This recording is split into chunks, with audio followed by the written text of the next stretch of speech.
বারাসাতে উদ্ধার মানব দেহাংশ। বারাসাত পৌরসভার ৩৫ নম্বর ওয়ার্ড সংলগ্ন হৃদয়পুর ১ নম্বর বেঙ্গল কেমিক্যাল সংলগ্ন পুকুর থেকে উদ্ধার দেহের বিভিন্ন অংশ। প্রসঙ্গত গত ৩ থেকে ৪ দিন ধরে পুকুরের মধ্যে ভেসে থাকতে দেখা যায় কিছু প্লাস্টিক। ঘনবসতিপূর্ণ এলাকায় সেই প্লাস্টিক থেকে ভেসে আসছিল বিকট দুর্গন্ধ। খবর দেওয়া হয় বারাসাত থানার পুলিশকে।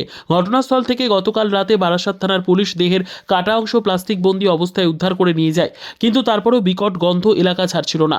ফের আজ সকালে ঘটনাস্থলে পুলিশ আসে এবং ফের পুকুর থেকে উদ্ধার হয় 3টি প্লাস্টিক, যার মধ্যে অনুমান করা হচ্ছে রয়েছে মানবদেহের অংশ।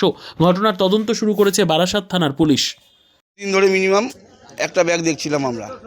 তা ব্যাগের মধ্যে প্রথমে একজনকে ইট মারার পরে একজন বললো, বটু মজুমদার বলে, আনন্দবাগানের ওখানে বাড়ি, উনি বললো যে মধ্যে মানে বালিশ হবে, ছেড়ে কিছু করিস না। 25 ডিসেম্বরের দিন দেখি ব্যাগটা পুরো ফুলে উঠেছে, এত বড় মোটা হয়ে, আর গন্ধে পুরো থাকা যাচ্ছিল না। কালকে রাত্রেবেলাতে একটা পোর্শন পাওয়া গেছে, এখন সকালবেলায় 3টে পোর্শন। কি রয়েছে ব্যাগের মধ্যে? ওই তো কালকে তো দেখা গেছে হাফ পোর্শন, এখন তো আর তারপরে তো দেখা যায়নি। মানুষের দেহ তো অবশ্যই, মানুষের দেহ অবশ্যই। কটা ব্যাগ উদ্ধার হয়েছে? 4টে।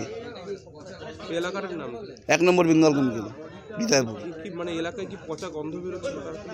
গন্ধ বেরোচ্ছিল। 25 ডিসেম্বর থেকে বিচ্ছিরি গন্ধ বেরোচ্ছিল, আর ভেসেছিল বস্তা। জনবহুল এলাকা, এখানে এরকম বডি পার্ট এই তো প্রত্যেকদিন রাত্রেবেলা যে যেরকমভাবে পারে এসে, প্রত্যেকদিন যে যেরকম পারে এসে নোংরা ফেলে দিয়ে চলে যাচ্ছে। কে কখন কি ফেলছে, গাড়ি নিয়ে আসছে, ধরতে গেলে পরে গাড়ি নিয়ে ধাওয়া করলে পরে পালিয়ে যাচ্ছে।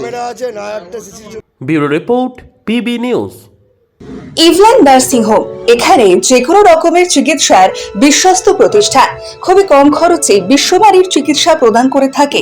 আপনাদের পরিষেবার জন্য এখানে 24 ঘন্টা জরুরি বিভাগ, এছাড়া স্বাস্থ্য সাথী কার্ডেও পরিষেবা প্রদান করা হয়। আজই যোগাযোগ করুন ইভল্যান্ড নার্সিং হোমে। ঠিকানা নবাবহাট মোড়, বর্ধমান। ফোন নাম্বার মনে রাখবেন 9434383966 অথবা 7908496820।